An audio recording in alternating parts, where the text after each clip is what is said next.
Bollywood is delusional and their DELULU is clearly not the solulu. Now, Yodha could have been a good film, in fact a great one, but someone sitting at the high table thought that Sidharth Malhotra is superstar enough to pull this off. बड़े-बड़े missions में ऐसी छोटी-मोटी गलतियां होते रहती senorita. Let me break it to you, the superstar era of Bollywood is over, and thank God for that. Hrithik Roshan's Fighter is the biggest proof of it. If Hrithik couldn't pull in audiences with such over-the-top one-man army bullshit masala treatment of the protagonist, be assured the new age actors such as Sidharth Malhotra, Varun Dhawan, Vikki Kaushal, Ayushman Khuranna or Tiger Shroff definitely cannot. Did you just put Tiger Shroff in the category of actors? Oh man. My sincere apology to the actor community, including the ones aping other actors on Instagram. Didn't mean to insult you. But coming back to the DELULU, let's find out how it killed yet another potentially good film. The setup of Yodha is a joke.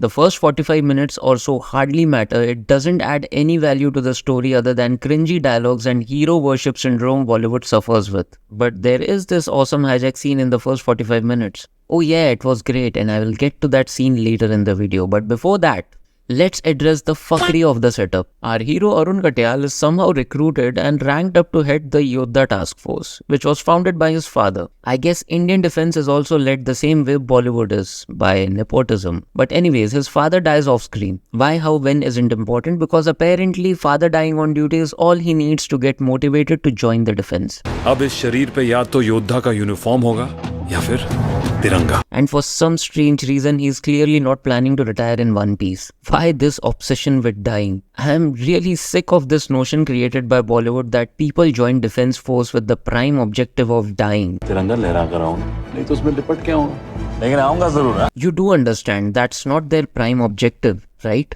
So please stop putting it up that way. Well, moving on, then we get to the usual over-the-top introduction of our one-man army hero who single-handedly decimates a dozen terrorists by not following the chain of command. Negotiate करना तो कभी योद्धा का style था ही नहीं. That's cocky. You see, I was right about nepotism. The idiotic decisions he takes will make you wonder what is the minimum IQ score required to get recruited in the force. In that particular scene, the two terrorists are fleeing on a boat with a hostage. So our genius hero shoots at the motor of the boat with a sniper and stops the boat.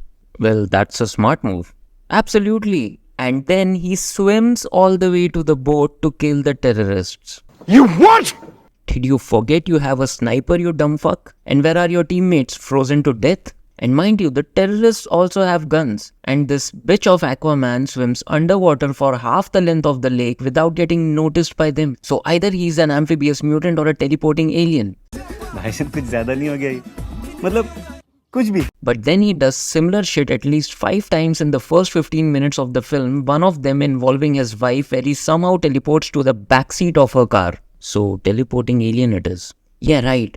And I don't mind this nonsense, but the film then switches to a grounded logical approach for both the plane hijack sequences, wonderfully providing logical reasons behind every action taken. So that's a good thing, the movie evolves for the better. But then again in the climax, the film gets nonsensical. I mean, at least try to stay consistent with your bullshit. Really, nigga? If you have established that our hero can teleport, then stick to it. I think his powers were limited to teleporting from a stationary position. Oh yeah.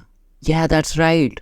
That explains why he couldn't use his powers while he was on the moving plane. Because he was in motion. Exactly, and I was wondering how come our hero who's capable of fart-blowing an entire army into oblivion on the ground is getting his ass kicked by a 40 kg Disha Patani on the plane.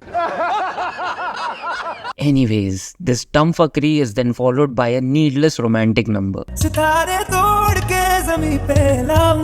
Oh, fuck off. None of this is interesting or matter to the events that follow. You don't have to masalafy every fucking film, Bollywood. But all of this matters. Yodha Task Force and the hero's relationship with his father and his wife forms his emotional core, establishing him as a hardcore patriotic soldier. Okay, so the film spends around 45 minutes to establish that our hero is an unwavering patriot who would happily die for his country, right? Yes. And then you expect audience to doubt his allegiance later in the film, that maybe he has gone rogue and is working against his country.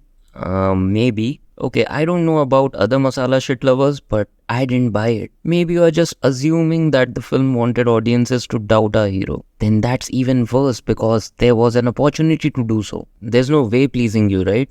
So if they do it, you piss over them. If they don't do it, you still piss over them. What the fuck do you want? I wanted them to begin this film with the most interesting part of the story. Oh, that amazing hijack scene from the first 45 minutes, right? No, the main hijack scene. The second one, where the audience would only know that our lead character Arun Katyal is a fallen hero. This, along with the grounded approach of the movie where you know the hero is not worshipped by his peers, could have convinced me that Arun is an ex-task force gone rogue. This approach would have made me doubt his intentions. And then when the events in that hijack unfolds, we could have learned more about Arun and his past through the flashbacks. I mean, not the past involving his wife or his father. I'm talking about the flashback of the hijack where he fails to save the nuclear scientist. And also that way the film would have been able to keep that awesome hijack scene from the first 45 minutes that we mentioned at the beginning of the video. But then that scene won't be as impactful. It won't shock the audience when our hero fails at his mission because they would already know that Arun has failed in the past. Yeah, they would know that he failed, but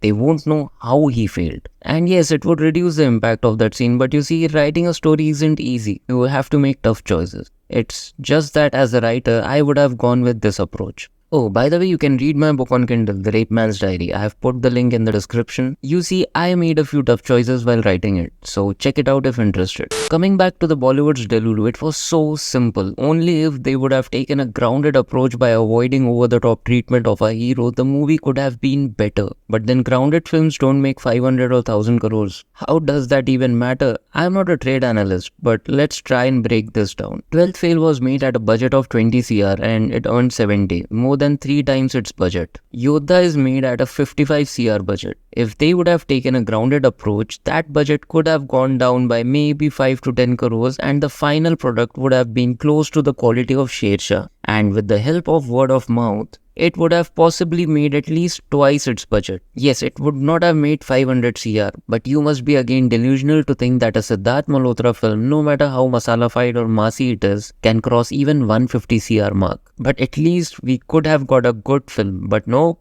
Bollywood's Delulu is the only solulu, I guess. There was no need for the cringe dialogues from all the SRK films, like बड़े-बड़े mission में छोटी-छोटी गलतियां होती रहती है. Or at the end when Sidharth says a dialogue from कुछ कुछ होता है, joke था, I don't like jokes, I don't like you, and I don't like कुछ कुछ होता है. Fans of action movies such as myself have never liked कुछ कुछ होता है. We hated it at the time it came out. We hate it now and yes, we'll hate it forever. So just a word of advice, try and understand your target audience. In the climax, the dialogue from DDLJ was awkwardly shoehorned when Arun throws dynamite at the villain. I kid you not, Arun says, "Ja jeele apni zindagi," to the terrorist. I cringed so hard, I crushed the Red Bull can I was holding. And then in the film, the entire building gets blown up. Now I need to talk about the buffoonery of this scene. So the hero and the villain have a hand-to-hand fight. The hero completely overpowers the villain by the end. He stabs a 9-inch blade in villain's chest, right in the middle. And then the villain casually draws the blade out of his chest and starts insulting India as if it was nothing. Maybe his heart was not at the right place, I don't know. But he survives that fatal blow to his chest and starts trash talking, which pisses off our hero. Now mind you, our hero has already overpowered the villain. It was not like throwing the dynamite at him was the only possible way to kill the villain. Arun could have casually walked at him and fart in his face and that should have killed him. But no, he throws a fucking dynamite at him that blows up the entire building. And now the movie tries to trick us into believing that our hero died with the villain. Sacrificed himself. Sacrificed his life for the country. It brings tears to the eyes of people standing by. Oh no, poor soldier sacrificed himself for the country. You stupid piece of shit. That was not a sacrifice, that was stupidity. I swear I would have liked the film more if this dumbfuck had died there. But he miraculously survives a dynamite powerful enough to blow up an entire building and this dynamite blows hardly 10 feet away from him. 10 fucking feet. And he survives. And now his wife is happy as fuck because she has no idea how physics works. It's a masala film. Why do you give a shit about physics? Well, because the film gives a shit about physics. It gave a lot of shit about physics during that hand-to-hand fight in a spinning plane. And I'm not complaining. That scene was cool, but then again, stay consistent with your bullshit. Both the hijack sequences were amazing, and if you had something that good in your hand, then why pull it down with your DELULU syndrome? I kid you not, a skillful editor can make this film 10 times better by using the exact same film. Won't even need the extra shots that were cut. The first hijack scene in which the scientist dies and our hero fails is great, but what effect does it have on the story other than Arun losing his job? But that was the whole point. Nope. That point drags on for like the next 15 minutes when he keeps on fighting to save the Yodha task force. Do you remember the film sets up an indecisive minister who is in a way responsible for his failure? What about him?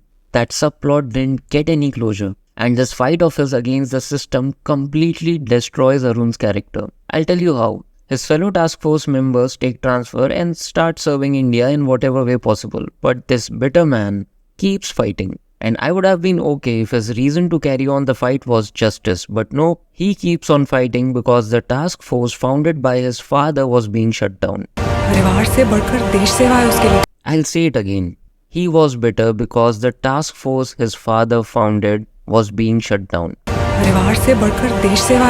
He clearly expressed it to you, woman. Don't you understand?